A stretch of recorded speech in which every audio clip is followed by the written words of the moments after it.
Hi అండి. ఈరోజు మిల్మేకర్ బిర్యానీ చేయబోతున్నా.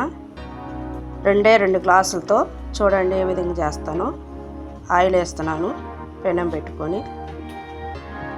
చాలా సింపుల్గా చేసుకోండి, ఎక్కువ మసాలా లేకుండా కూడా చేసుకోవచ్చు బిర్యానీ టైప్లో. ఇదిగోండి ఒక ఉల్లిపాయ, పలావ్ దినుసులు వేస్తున్నాను అన్నీ, చెక్క లవంగా యాలక్కాయ జీలకర్ర నిమ్మప్పు వేస్తున్నాను. చూడండి నూనె కాగింది బాగా. చాలా సింపుల్గా అండి, మీ పిల్లల కోసం కూడా మీరు చేసి క్యారేజీలో కూడా పెట్టవచ్చు. దీంట్లో పెరుగు చట్నీ చాలా బాగుంటుంది. ఉల్లిపాయలు వేస్తున్నాను చూడండి.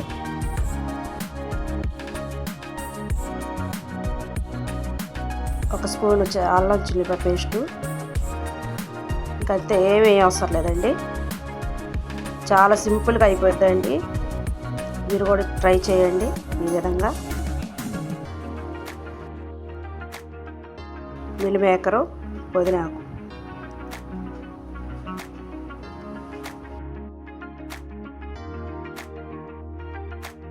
పుదీనాకు వేస్తున్నా చూడండి. పుదీనాకు తింటే చాలా మంచిదండి, కడుపులో నొల్లి పురుగులు అట్లాంటివి పోతూ ఉంటాయి. పుదీనాకు చట్నీ కూడా చేసుకోండి, బాగుంటుంది.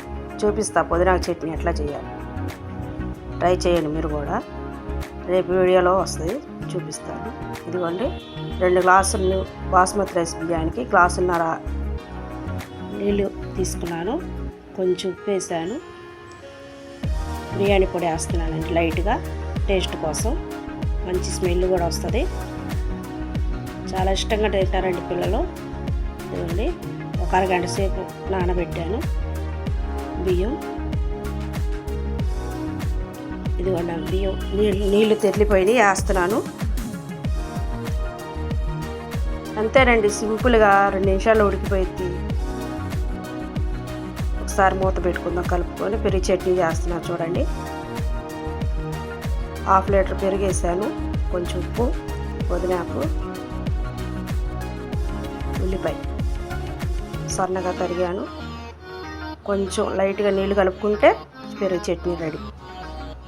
ఉప్పు చూస్తున్నాడండి మా అబ్బాయి.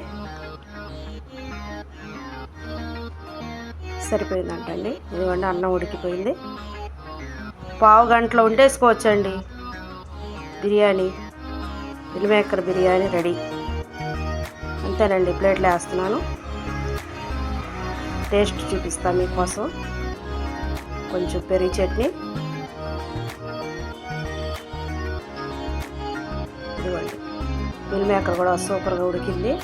అన్నం కూడా చాలా బాగా వచ్చింది. చూడండి తింటున్నాడు మా అబ్బాయి.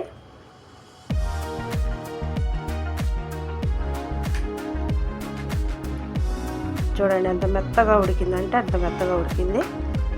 బాయ్ అండి.